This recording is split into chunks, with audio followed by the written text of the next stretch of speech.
Hello everyone. Last video में हमने question number 21 तक कवर किया था।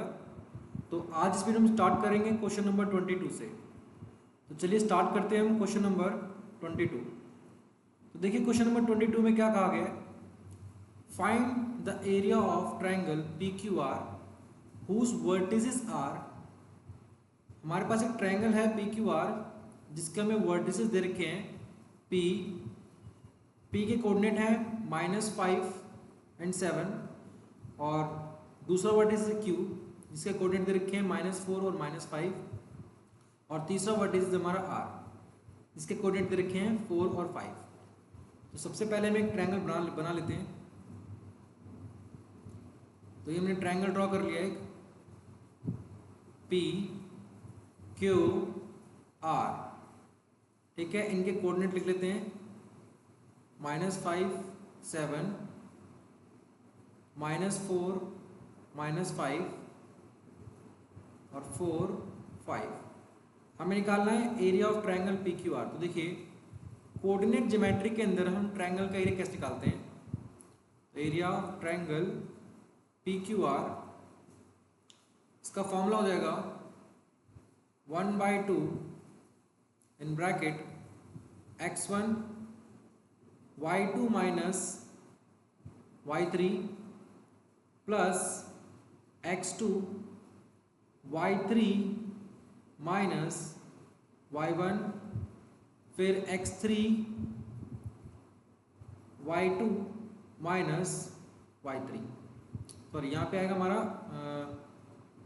y1 और यहाँ पे आएगा y2। ठीक है, तो ये फॉर्मूला हो गया।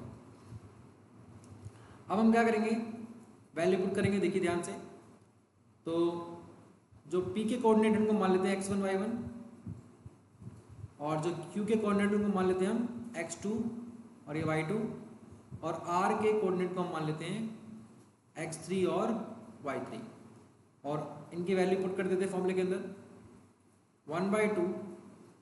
तो x1 है हमारा -5 और y2 है -5 y3 है 5। तो ये आएगा -5 प्लस x2 है हमारा -4 y3 है 5 और y1 है हमारा 7 प्लस x3 है हमारा 4 और y1 है हमारा 7 माइनस y2 है -5। तो यहाँ पुट करेंगे तो ये माइनस प्लस हो जाएगा, ब्रैकेट क्लोज। ठीक है, आगे देखिए सॉल्व करेंगे इसको हम 1/2 -5। देखिए ये ब्रैकेट में जो है -5 और -5 हो जाएगा -10 -4 5 -7 हो जाएगा -2 प्लस 4 7 प्लस 5 जगह 12 ब्रैकेट क्लोज। ठीक है, देखिए 1/2 -5 इंटू -10 की जगह 5 10 जा 50 और माइनस प्लस 4 2 जा 8 और ये आएगा 4 इंटू 12 4 12 जा 48। ठीक है, तो देखिए ध्यान से 1/2 50 प्लस 48 और प्लस 8 इनको ऐड करेंगे तो 8 और 8 16 का 6 कैरी 1 5 1 6 प्लस 4 10। तो कितना आ गया 106। तो ये आ गया 106। तो काट लेंगे हम 2 1 जा 2 2 5 जा 10 और 2 3 जा 6। तो ये आ गया हमारा कितना बच रहा है 53। तो ये एरिया है, तो हमेशा एरिया स्क्वायर यूनिट में आता है, तो लिखेंगे 53 स्क्वायर यूनिट। तो जो हमारा ट्रायंगल है पी क्यू आर, इसका एरिया आ गया 53 स्क्वायर यूनिट। ठीक है, नेक्स्ट देखते हैं क्वेश्चन नंबर 23। देखिए क्वेश्चन नंबर 23 में क्या है, कहा गया है find the point of trisection of linear segment joining the point 1 -2 and -3 और 4। देखिए मतलब क्या है इसका। हमारे पास एक क्या है, लाइन सेगमेंट, ये लीनियर सेगमेंट, ये लीनियर सेगमेंट लिखा है, यहाँ पे लीनियर सेगमेंट नहीं होगा, यहाँ पे क्या होगा, लाइन सेगमेंट। ठीक है, हमारे सपोर्टेड में थोड़ा सा मिसप्रिंटिंग है, तो आप उसको ठीक कर लीजिएगा। देखिए ये हमारे पास लाइन सेगमेंट, इसको मान लेते हैं ए और इसको मान लेते हैं बी, और जो कोऑर्डिनेट दे रखे हैं 1 और -2, इसको मान लेते हैं ये ए के कोऑर्डिनेट है, और जो दूसरे कोऑर्डिनेट दे रखे हैं हमें ये है -3 और 4, ये मान लीजिए बी के कोऑर्डिनेट। अब कहा गया है कि इस लाइन सेगमेंट को, लाइन सेगमेंट क्या कर रहे हैं हम, इस लाइन सेगमेंट को हम ट्राइसेक्ट कर रहे हैं। ट्राइसेक्ट का मतलब होता है हम इसको 3 बराबर भागों में बांट रहे हैं। तो किसी भी लाइन को 3 इक्वल पार्ट में बांटने के लिए हम इसके यहाँ पे 2 कट लगाने पड़ेंगे। तो मान लीजिए एक कट हमने यहाँ लगा दिया और एक कट हमने इस पर यहाँ लगा दिया। ठीक है, तो ये जो point line segment A B को ट्राइसेक्ट कर रहे हैं, हमें क्या करना है, इन पॉइंट के कोऑर्डिनेट निकालने हैं। तो इनके हम पॉइंट्स को मान लेते हैं ये सी और ये डी। ठीक है, अब देखिए ध्यान से, ये जो लाइन सेगमेंट है हमारा ए बी, इसके 3 टुकड़े हो गए और तीनों के 3 टुकड़े क्या बराबर। ठीक है, तो अगर हम पॉइंट सी के लेफ्ट साइड में देखें तो एक हिस्सा है, और पॉइंट सी के राइट साइड में देखेंगे तो उसके 2 हिस्से हैं। जो पॉइंट सी है वो लाइन सेगमेंट ए बी को 1:2 में डिवाइड कर रहा है, और इसी तरीके से अगर हम पॉइंट डी की बात करें तो पॉइंट डी के लेफ्ट साइड में हमारे पास 2 पार्ट हैं और पॉइंट डी के राइट साइड में 1 पार्ट है। तो पॉइंट डी हमारा लाइन सेगमेंट ए बी को डिवाइड कर रहा है 2:1 में। तो हमें ये तो पता लग गया कि पॉइंट सी और पॉइंट डी किस रेशो में लाइन सेगमेंट को डिवाइड कर रहे हैं, लाइन सेगमेंट ए बी को डिवाइड कर रहे हैं। ठीक है, तो हमें रेशो पता लग गए, हमें क्या करना है, कोऑर्डिनेट निकालने हैं। देखिए ध्यान से लिखते हैं कोऑर्डिनेट ऑफ पॉइंट सी। तो सबसे पहले हम निकाल रहे हैं पॉइंट सी के कोऑर्डिनेट। ठीक है, तो कोऑर्डिनेट में हमारी एक एक्स की वैल्यू होती है, एक वाई की वैल्यू। ठीक है, तो ये एक्स और ये वाई। ठीक है, जो पॉइंट ए के कोऑर्डिनेट है उनको मान लेते हैं x1 y1, और पॉइंट बी के जो कोऑर्डिनेट उनको मान लेते हैं x2 और y2। ठीक है, और जो पॉइंट सी का हमें ये रेशियो रखा है 1:2, उसको मान लेते हैं m और n। ठीक है, m:n हो गया ये। तो देखिए पॉइंट सी के कोऑर्डिनेट निकालने के लिए जो हमारा x कोऑर्डिनेट है उसका फॉर्मूला क्या हो जाएगा, m x2 plus n x1 upon में m प्लस n। ठीक है, और y कोऑर्डिनेट निकालने के लिए फॉर्मूला यूज करेंगे हम m y2 plus n y1 upon m plus n। ठीक है, तो देखिए वैल्यू पुट करते हैं। तो जो m है हमारा वो क्या है 1, x2 है -3, n है हमारा 2 और x1 है 1। m प्लस n मतलब 1 + 2 डिनोमिनेटर में आ गया। सॉल्व करेंगे इसको हम तो क्या आएगा, -3 + 2 अपॉन में 3, -3 + 2 ये आ जाएगा हमारा -1 न्यूमिनेटर में, और डिनोमिनेटर में बचेगा हमारा 3। एक्स कोऑर्डिनेट आ गया हमारा -1 3। अब ऐसे वाई कोऑर्डिनेट निकालते हैं, वैल्यू पुट करके देखिए ध्यान से। m है हमारा 1, y2 है 4 प्लस n है हमारा 2 और y1 है -2। m की जगह 1 और n की जगह 2, वैल्यू पुट कर दी। सॉल्व करेंगे इसको हम, ये 4 × 4, 2 × -2 की जगह -4, 1 + 2 3। देखिए 4 - 4 क्या आएगा 0, तो 0/3, तो 0/3 क्या होता है 0। ठीक है, तो जो हमारा पॉइंट सी था इसके कोऑर्डिनेट क्या निकल गया, देखिए x की वैल्यू आई -1/3 और y की वैल्यू क्या आई 0, तो ये आ गया -1/3 और 0। तो निकल गया कोऑर्डिनेट ऑफ पॉइंट सी -1 और 0। अब देखिए इसी तरीके से हम क्या करेंगे, पॉइंट डी के कोऑर्डिनेट निकालेंगे। ठीक है, तो हम ये थोड़ा रफ कर लेते हैं यहाँ पे।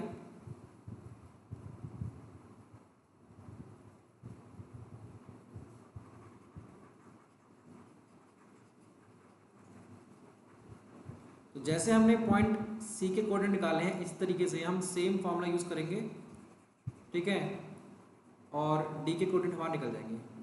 बट यहाँ पे देखिए एक डिफरेंस नज़र आएगा हमें भी।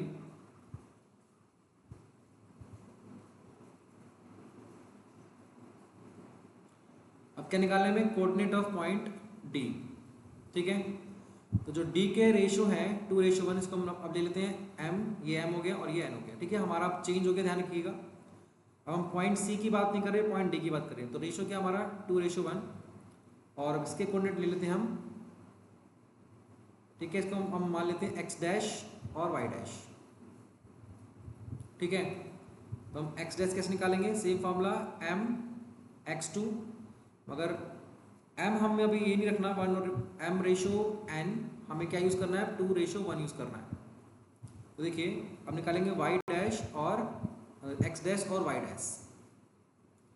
देखिए वैल्यू पुट करेंगे, m और n क्या है हमारा 2:1, m की जगह पुट करेंगे 2, x2 है हमारा -3, n1 और x1 है 1, अपॉन में m है हमारा 2 और n है 1। सॉल्व कर लेंगे इसको हम, ये -6 + 1 अपॉन में 3। ठीक है,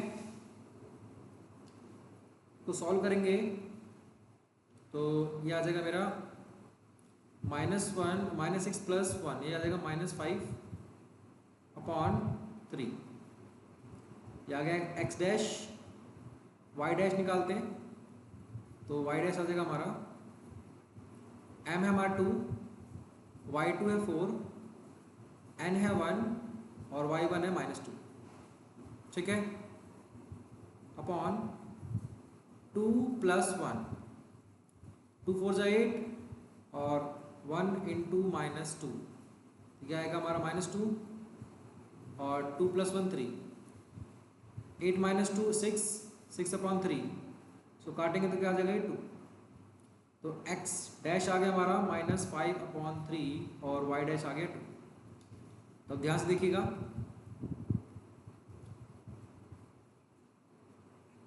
अब जो हमारे कोऑर्डिनेट आए हैं पॉइंट डी के, वो क्या आए हैं, -5/3 और y कोऑर्डिनेट क्या है 2। तो ये इसका आंसर आ गया। ठीक है, तो x के कोऑर्डिनेट क्या आए हैं हमारे, सॉरी c के कोऑर्डिनेट आए हैं -1/3 और 0, और पॉइंट d के कोऑर्डिनेट क्या आए हैं -5/3 और 2। तो वो पॉइंट जो लाइन सेगमेंट AB को ट्राइसेक्ट कर रहे हैं, वो पॉइंट क्या हमने माने हैं C और D, और उन पॉइंट के कोऑर्डिनेट निकल गए -1/3 और 0, और दूसरा पॉइंट जो D है उससे कोऑर्डिनेट निकल गए -5/3 और 2। ठीक है, आप लोग एग्जाम में इस तरीके से करेंगे, बस थोड़ा साफ करेंगे। ठीक है, और ये हो गया हमारा क्वेश्चन नंबर 23। नेक्स्ट देखते हैं क्वेश्चन नंबर 24। देखिए क्या कहा गया है, इसमें कहा गया the mid point of the side of a triangle are 3 4 4 1 and 2 0, find the vertices of a triangle. ध्यान समझिएगा, फिगर ड्रॉ करते से पहले इसकी हम मान लीजिए एक ट्राइंगल है हमारे पास, एक ट्राइंगल है ए बी और सी, ये हमारा ट्राइंगल हो गया। और इस ट्राइंगल के हम मिड पॉइंट ले लेते हैं, ए बी का मिड पॉइंट मान लीजिए पी, और बी से मिड पॉइंट ले लेते हैं हम क्यू, देखिए मान लीजिए पी हो गया, और एक क्यू मान लेते हैं, और ये हो गया हमारा ये आर मान लेते हैं। हमें जो ट्राइंगल की साइड्स हैं उनके मिड पॉइंट्स गिवन है। तो जो पॉइंट पी हमने माना है, ये क्या दे रखा है हमें 3 4, पॉइंट क्यू क्या है 4 और 1, ये मिड पॉइंट है BC का। और जो R है वो मिड पॉइंट है किसका, AC का, वो दे रखा है हमें 2 0। तो एक ट्राइंगल की साइड्स के हमें मिड पॉइंट दे रखे हैं, हमें ट्राइंगल के वर्टिसेस निकालने हैं, मतलब ABC हमें ये फाइंड करने हैं। ठीक है, तो ध्यान समझिए, हम मान लेते हैं कि जो पॉइंट वर्टिस A है हमारा, इसके कोऑर्डिनेट ले लेते हैं x1 y1। पॉइंट B जो है उसके वर्टिस, जो वर्टिस दे रखा है हमारा B, इसके कोऑर्डिनेट ले लेते हैं हम x2 और y2। ऐसे ही पॉइंट C के ले लेते हैं हम x3 और y3। ठीक है, अब ध्यान समझिएगा, देखिए अगर एक लाइन है, मान लीजिए एक लाइन है, ठीक है, एक पॉइंट ये हमारा x1 y1 और एक पॉइंट हमारा ये है x2 और y2, और इसका एक मिड पॉइंट है, इसको हम बोल सकते हैं xy। ठीक है, तो अगर हमें एक किसी लाइन सेगमेंट का मिड पॉइंट निकालना हो तो मिड पॉइंट कैसे निकालते हैं, मतलब x के वैल्यू कैसे निकालेंगे हम, फॉर्मूला होगा x1 प्लस x2 अपॉन 2, और वैसे y कैसे निकलेगा, y1 प्लस y2 अपॉन 2। ठीक है, तो ये मिड पॉइंट निकालने का फॉर्मूला होता है, तो इसी का हम यूज़ करेंगे। तो ध्यान समझिएगा, देखिए P क्या है, P is mid point of AB। जो पॉइंट P है वो क्या है, AB का मिड पॉइंट, तो पॉइंट P दे रखा हमें 3। तो देखिए अगर ये 3 नहीं दे रखा होता तो हम उसके कोऑर्डिनेट कैसे निकालते हैं, मान लीजिए अगर ये x और ये y हो जाए तो कैसे निकलेगा, ये x1 प्लस x2 अपॉन 2। अगर यहाँ पे हमें मिड पॉइंट दे रखा है तो ये मिड पॉइंट 3 किसके इक्वल होगा, x1 प्लस x2 अपॉन 2। ठीक है, अगर 2 को हम लेफ्ट साइड लाएंगे तो ये अगर 2 3 6 और ये x1 प्लस x2। ठीक है, तो हमें ये समझ में आ रहा है कि हम x1 और x2 को जोड़ेंगे तो जो पॉइंट P है हमारा उसका x कोऑर्डिनेट निकलेगा, कब निकलेगा, जब x1 प्लस x2 अपॉन 2 करेंगे। वो दे रखा है हमें 3, तो हमने 3 रख दिया यहाँ पे। ध्यान समझिए, x1 प्लस x2 किसके इक्वल आ रहा है, 6 के, तो ये मान लेते हैं इक्वेशन 1। इसी तरीके से अगर हम लिखें कि Q is the mid point of BC, तो Q किसके इक्वल होगा, देखिए ध्यान से, अगर हम x2 प्लस x3 को ऐड करें और 2 से डिवाइड कर दें तो BC का मिड पॉइंट आएगा, वो क्या है, Q है, और उसका x कोऑर्डिनेट क्या है, 4, तो इक्वल टू 4। देखिए ध्यान से, x2 प्लस x3, 2 को राइट साइड ले जाएंगे तो क्या हो जाएगा हमारा, ये 8। तो ये बन गई हमारी सेकेंड इक्वेशन। इसी तरीके से थर्ड इक्वेशन बनाएंगे, R जो है वो AC का मिड पॉइंट है, आप लिख लीजिएगा R is a mid point of AC, और जो पॉइंट R है उसका x कोऑर्डिनेट किसके इक्वल होगा, x1 plus x3 upon 2 is equal to 2। ठीक है, 2 को राइट साइड ले जाएंगे तो क्या हो जाएगा, x1 प्लस x3 और 2 2 हो जाएगा 4। तो ये होगी हमारी इक्वेशन थर्ड। अब देखिए अगर हम इक्वेशन 1, इक्वेशन 2 और इक्वेशन 3 को ऐड करते हैं तो ये x1 और x1 क्या हो जाएगा, 2x1, ऐसी x2 भी 2 हैं तो ये हो जाएगा 2x2 और 2x3। कब आएगा ये, जब हम ऐड करेंगे, ऐड इक्वेशन 1 2 एंड 3, तीनों इक्वेशन को ऐड करने पे क्या आएगा, 2x1 plus 2x2 plus 2x3, और राइट साइड में आएगा 6 प्लस 8 14 प्लस 4, ये आएगा 18। 2 को सब में से कॉमन ले लेंगे तो यहाँ आएगा हमारा x1 प्लस x2 और plus x3 is equal to 18। 2 को कॉमन लेंगे, राइट साइड ले आएंगे तो आ जाएगा 18/2, को काट देंगे तो क्या आ जाएगा 9। तो हम ध्यान से देखें तो x1 plus x2 plus x3, इन तीनों का सम आ रहा है 9।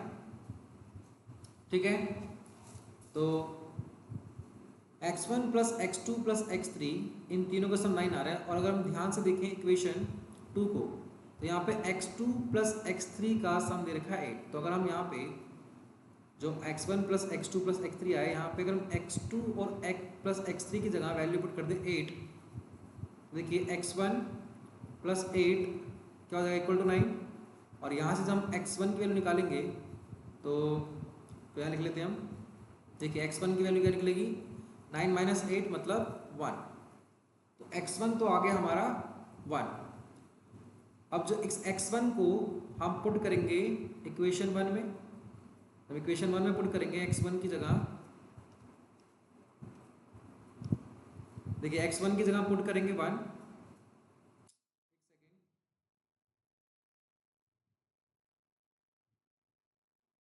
देखिए x1 की जगह पुट करेंगे हम 1 यहाँ पे, तो x2 की वैल्यू क्या निकलेगी हमारी। देखिए x2 निकल जाएगा हमारा यहाँ से, x2 आ जाएगा 6 माइनस 1 मतलब 5। देखिए ध्यान से, x1 हमारा 1 आया, x2 हमारा कितना आया 5, और जो हमारा x1 plus x2 plus x3 इन तीनों की वैल्यू क्या आई है 9। अगर हम यहाँ पे हम x1 की वैल्यू 1 और x2 की वैल्यू 5 पुट कर दें, उनको ऐड करेंगे 6 आएगा। 6 को हम 9 में से सब्ट्रैक्ट कर देंगे राइट साइड में ले जाके, तो x3 आ जाएगा हमारा 3। ठीक है, बहुत ध्यान समझिएगा जो मैं आपको समझाना चाहता हूँ। देखिए मैं आपको निकाल के दिखाता हूँ पूरा पूरा, थोड़ा सा रफ कर लेते हैं।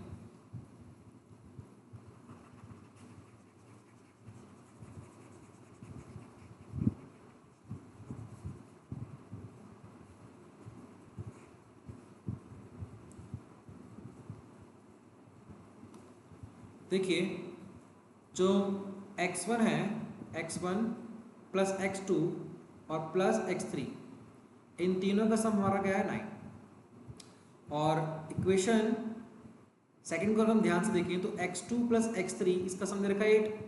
तो ये x2 प्लस x3 इसकी जगह हम क्या रख सकते हैं, 8 पुट कर देंगे।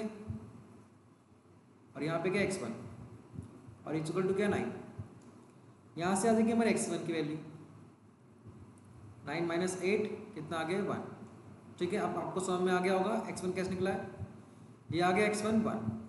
ठीक है, और अब हम निकाल सकते हैं x2। देखिए इक्वेशन 1 क्या है हमारे पास, इक्वेशन 1 है x1 plus x2 is equal to 6।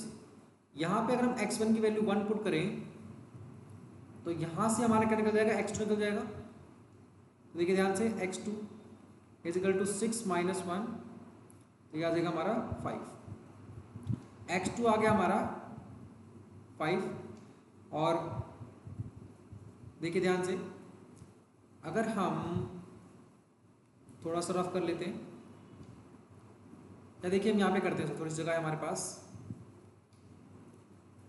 यहाँ देखिए ध्यान से, हमारे पास एक इक्वेशन है, इक्वेशन नंबर हम इक्वेशन नंबर 2 को ले लेते हैं। देखिए x2 प्लस x3 क्या 8 है, x2 की वैल्यू कितनी आएगी 5, यहाँ 5 पुट कर देते हैं, तो क्या निकल जाएगा हमारे यहाँ से x3 आ जाएगा। तो क्या आ जाएगा 8 माइनस 5 जो आ जाएगा हमारा 3। तो x3 आ गया हमारा 3। ठीक है, तो ये x1 x2 और x3 की वैल्यू आई है अभी। इसी तरीके से हम y1 y2 और y3 की वैल्यू भी निकालेंगे। ठीक है, तो मैं आपको करके दिखाऊंगा अभी, देखिए ध्यान से। तो जो x1 x2 और x3 की वैल्यू आई है हमारी, उसको हम लिख लेते हैं यहाँ पे। x1 आया है हमारे पास 1 और x2 आया है 5 और x3 आया है हमारे पास 3। ठीक है, अभी ध्यान से देखिए क्वेश्चन का। जैसे हमने यहाँ पे भी x1 x2 x3 निकालने के लिए 3 इक्वेशन बनाई थी, उसी तरीके से हम y1 y2 और y3 निकालने के लिए भी हम 3 इक्वेशन बनाएंगे और फिर इन तीनों को सॉल्व कर देंगे। ठीक है,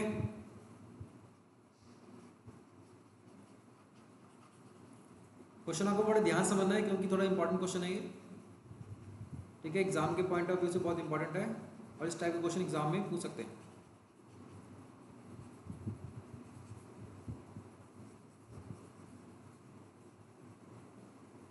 देखिए बहुत से बच्चे ये पूछते हैं कि सर सपोर्टिव मटेरियल करना क्या जरूरी है। तो अगर आप मेरी एडवाइस माने तो देखिए, जिसके अंदर क्वेश्चन दे रखे हैं सपोर्टिव मॉडल में, बहुत ही अच्छे अच्छे क्वेश्चन हैं, एग्ज़ाम में बहुत से क्वेश्चन आते हैं इसमें से। तो अगर आप 100 आउट ऑफ 100 के लिए प्रिपेयर कर रहे हैं तो आपको सपोर्टिव में करना एकदम मस्ट है, बहुत ही ज़रूरी है आपको सपोर्टिव में करना, क्योंकि इसमें बहुत ही अच्छे अच्छे क्वेश्चन हैं और एग्ज़ाम के पॉइंट ऑफ व्यू से बहुत ही इंपॉर्टेंट क्वेश्चन दे रखे हैं। ठीक है, कोई भी अगर डाउट आता है आपको तो आप कमेंट करके कमेंट सेक्शन में पूछ सकते हैं। देखिए ध्यान से, अब निकालेंगे y1, y2 और y3। देखिए हम फर्स्ट क्वेश्चन बनाते हैं। तो जैसे हमने x1 plus x2 upon 2 is equal कर दिया था 3 के, वैसे ही हम क्या करेंगे y1 प्लस y2 अपॉन 2 किसके इक्वल होगा, ये 4 के, जो पॉइंट P है उसका y कोऑर्डिनेट क्या है 4, तो ये इक्वल होगा 4 के। ठीक है, तो किसे मिड पॉइंट जो हम निकालते हैं उसी तरीकों को अप्लाई कर रहे हैं। तो यहाँ से आएगा y1 प्लस y2 और 2 राइट साइड जाएगा तो 4 2 हो गया 8। नेक्स्ट देखिए y2 plus y3 upon 2 equal to 1। तो y2 plus y3, 2 right side आएगा तो 2 1 जा 2। देखिए इसको हम मान लेते इक्वेशन 1 और ये हमारी बन गई क्या, इक्वेशन 2। नेक्स्ट देखिए, ये मैं वही तरीका अप्लाई कर रहा हूँ जैसे हमने पीछे किया अभी x1, x2, x3 निकालने के लिए, उसी तरीके से हम y1, y2 और y3 भी निकालेंगे। ठीक है, देखिए थर्ड इक्वेशन बनाते हैं हम। y1, एक हमसे मिस्टेक होगी यहाँ पे हमारा, एक सेकेंड, हमने वैल्यू क्या पुट करी है यहाँ पे, y2 plus y3 upon 2 is equal to 1 और q का y कोऑर्डिनेट 1 है। ठीक है, ठीक है। नेक्स्ट देखिए y1 प्लस y3 अपॉन 2। अब देखिए y1 प्लस y3 अपॉन 2 क्या निकल के आएगा, r का y कोऑर्डिनेट, पॉइंट r का y कोऑर्डिनेट क्या है 0, 2 को राइट साइड ले जाएंगे तो ये आ गया y1 प्लस y3 2 0 0 और इसकी हम मिलते हैं इक्वेशन 3। तीनों इक्वेशन ऐड करेंगे तो देखिए क्या आएगा, 2y1 2y2 और 2y3। तीन इक्वेशन ऐड करने पे हमारा ये आएगा और राइट साइड में आएगा 8 प्लस 2 10, ये आ जाएगा 10। 2 कॉमन लेंगे तो बचा ब्रैकेट के अंदर y1 plus y2 plus y3 equal to 10। तो ये y1 y2 और प्लस y3 10 अपॉन 2 काटेंगे तो यहाँ पे आ जाएगा हमारा 5।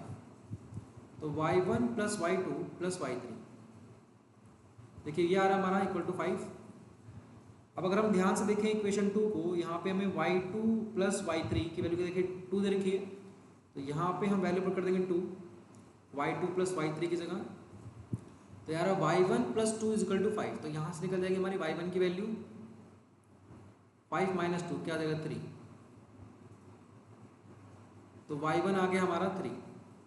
ठीक है, अब देखिए जो y1 3 आया है इसको हम पुट कर देते हैं इक्वेशन 1 में। इक्वेशन 1 क्या हमारे पास, y1 plus y2 is equal to 8, value 3, y1 की वैल्यू 3 पुट कर देंगे यहाँ पे, तो y2 निकल के आएगा हमारा 8 माइनस 3 मतलब 5, तो y2 आ गया हमारा 5।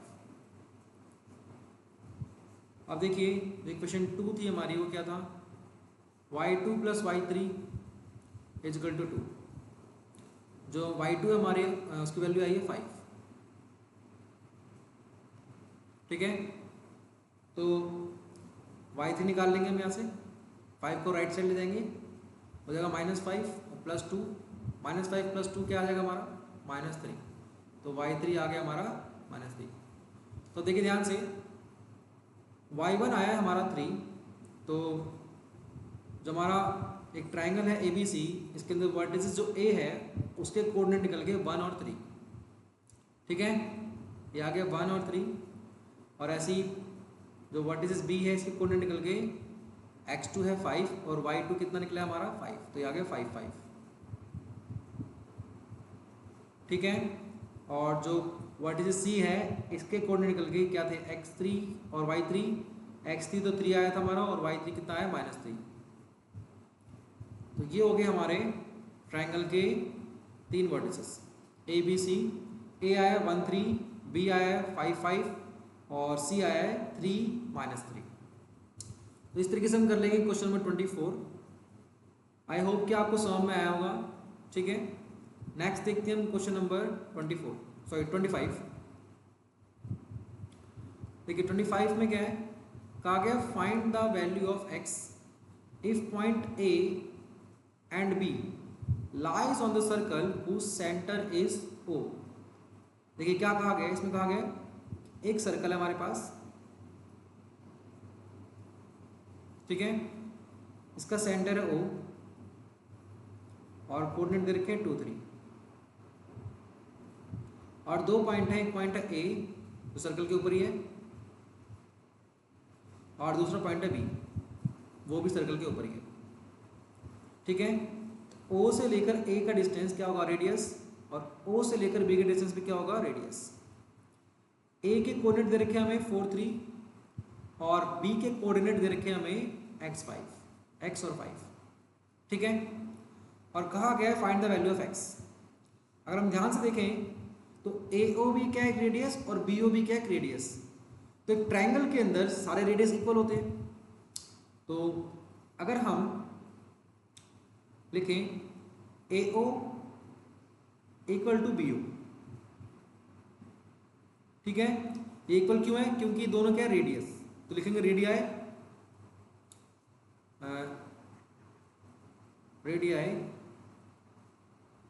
Of uh circle.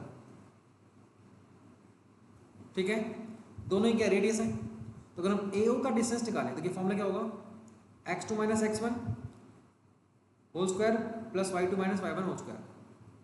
तो अगर हम इसको मान लेते हैं x1 y1, इसको मान लेते हैं x2 y2, तो 4 - 2 कितना आएगा, 2, 2 का स्क्वायर 4, ऐसे 3 - 3 0, 0 का स्क्वायर 0। तो AO क्या आ गया, 4 + 0 √4 + 0। ऐसे BO निकालेंगे हम अंडर रूट। देखिए इसको हम मान लेते हैं x2, बी के कोऑर्डिनेट को x2 और y2।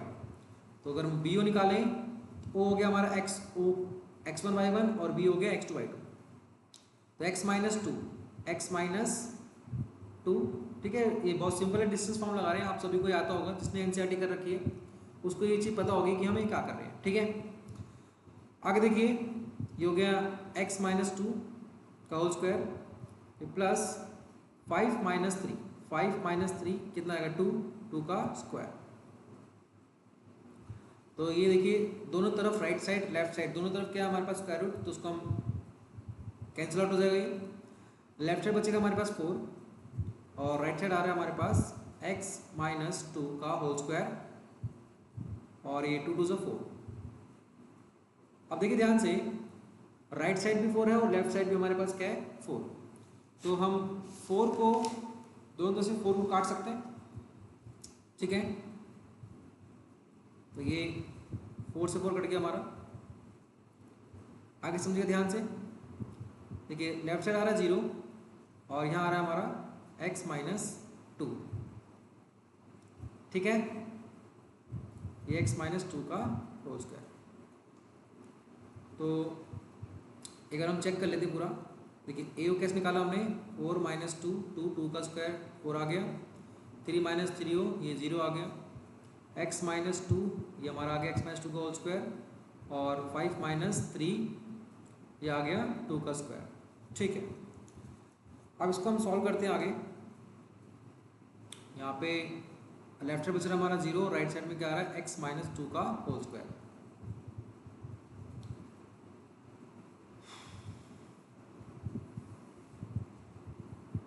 अब देखिए जो हमारे x - 2 का होल स्क्वायर है, इसको अगर हम लेफ्ट साइड लाएंगे तो ये 0 का √0 हो जाएगा। तो ये देखिए 0 का अंडर रूट तो 0 ही होता है और ये x - 2। तो देखिए ध्यान से ये आ जाएगा हमारा 0। ठीक है, और x - 2 = 0 आ रहा है, तो 2 - 2 को हम लेफ्ट साइड लाएंगे तो ये +2 हो जाएगा। तो x की वैल्यू क्या आ रही है, यहाँ से x की वैल्यू आ रही है 2। मगर यहाँ पे हमें एक बात समझनी है, हमें बात ये समझनी है कि जो ये हमारा राइट हैंड साइड है, देखिए बच्चे ऐसे करते हैं, क्या करते हैं, स्क्वायर को लेफ्ट साइड ले आते हैं और सॉल्व कर देते हैं, क्या आगे वैल्यू 2। हमें यहाँ पे एक बात ये समझनी है कि हमें ये जो हमारा राइट हैंड साइड है ये क्वाड्रेटिक है, क्या है, क्वाड्रेटिक। तो जो हमारी क्या कहते हैं वैल्यू होगी वो क्या होगी, वो हमारी 2 वैल्यू निकलेंगी क्योंकि क्वाड्रेटिक है। मगर इस क्वेश्चन के अंदर हमें ये चीज़ समझ में क्यों नहीं आ रही, क्योंकि दोनों की दोनों वैल्यू क्या होंगी, सेम होंगी। कैसे सेम होंगी, देखिए ध्यान से, x minus 2 whole square is equal to 0 लिख सकते हैं इसको हम ऐसे, इस चीज़ को हम ऐसे लिख सकते हैं, ठीक है। और ये जो स्क्वायर लगा हुआ है ऊपर, इसको हम ऐसे 2 बार खोल सकते हैं, x माइनस 2 लिख सकते हैं ऐसे, ठीक है। तो आप लोगों ने फैक्टराइजेशन, क्वाड्रेटिक इक्वेशन का फैक्टराइजेशन जब हम करते हैं तो इस तरह की फॉर्म बनती है।